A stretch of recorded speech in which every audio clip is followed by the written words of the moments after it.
Inilah 5 tempat misterius di bumi yang dijelaskan dalam Al-Quran dan hadis Nabi. Saat ini, bumi yang ditempati manusia ini memiliki luas sekitar 500 juta kilometer persegi dan 70%-nya adalah lautan. Sedangkan luas daratannya hanya sekitar 149 juta kilometer persegi. Menurut para peneliti, manusia telah 90% berhasil menjelajahi daratan, sedangkan lautan hanya sekitar 57,8%. Maka, masih banyak tempat yang masih belum terjamah oleh manusia. Beberapa tempat misterius juga disebutkan dalam Al-Quran dan hadis. Hingga saat ini, tempat-tempat misterius tersebut belum diketahui keberadaannya secara pasti. Tempat misterius yang pertama, yaitu Pulau Dajjal. Pulau Dajjal adalah pulau misterius yang keberadaannya sulit sekali ditemukan. Pulau ini merupakan tempat tinggal Dajjal saat ini.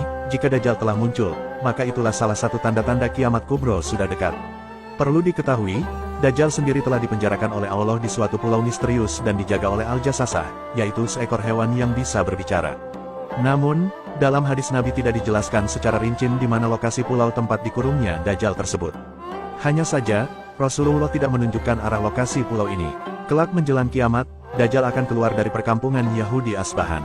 Bersamanya ada 70.000 orang Yahudi. Dajjal sendiri akan keluar dari bumi di arah timur yang dinamakan dengan Khurasan. Khurasan sendiri merupakan salah satu daerah yang terletak di Iran. Saat ini, Khurasan dijadikan sebuah nama provinsi.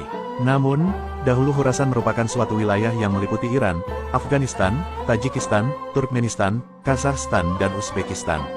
Adapun tempat misterius yang kedua, yaitu Ainul Hayat. Ainul Hayat merupakan sebuah telaga atau sebuah tempat yang memiliki mata air ajaib. Dan jika airnya diminum, maka orang itu tidak akan mati sampai hari kiamat kecuali dia memohon kepada Allah untuk dimatikan. Kisah tentang tempat Ainul Hayat ini berhubungan erat dengan dua tokoh besar, yaitu Raja Zulkarnain dan penasihatnya yaitu Nabi Khidir. Terdapat sebuah riwayat dari As-Salabi Imam Ali yang menjelaskan bahwa suatu hari Raja Zulkarnain bertanya kepada malaikat tentang bagaimana ibadahnya malaikat kepada Allah. Malaikat pun menjawab, bahwa ada malaikat yang sejak dia diciptakan dia selalu sujud dan tak pernah mengangkat kepalanya karena dia tidak mau menyia-nyiakan waktu untuk selalu beribadah kepada Allah. Raja Zulkarnain yang mendengar perkataan malaikat itu dia menjadi tertarik, sebab Zulkarnain ingin hidup abadi agar bisa lebih lama beribadah kepada Allah. Lalu Raja Zulkarnain dan Nabi Khidir beserta pasukannya mencari telaga tersebut. Akhirnya, ditemukan sebuah telaga di tempat terbitnya matahari. Tempat itu digambarkan sebagai sebuah tempat yang gelap, namun bukan seperti gelap malam hari, melainkan gelap karena ada semacam asap atau kabut tebal. Singkat cerita, yang meminum air dari telaga itu hanyalah Nabi Khidir, sedangkan Raja Zulkarnain tidak meminumnya. Oleh karena itu, ada ulama yang mengatakan bahwa Nabi Khidir masih hidup hingga saat ini. Namun ada juga yang mengatakan Nabi Khidir sudah wafat. Adapun tempat misterius yang ketiga, yaitu tembok besi Raja Zulkarnain. Tembok besi Raja Zulkarnain merupakan tembok yang disebutkan dalam Al-Quran, tepatnya di surah Al-Kahfi dan beberapa hadis sahih lainnya. Tembok besi ini dibuat oleh Raja Zulkarnain yang digunakan untuk mengurung dua kabilah perusak, yaitu Ya'juj dan Ma'juj.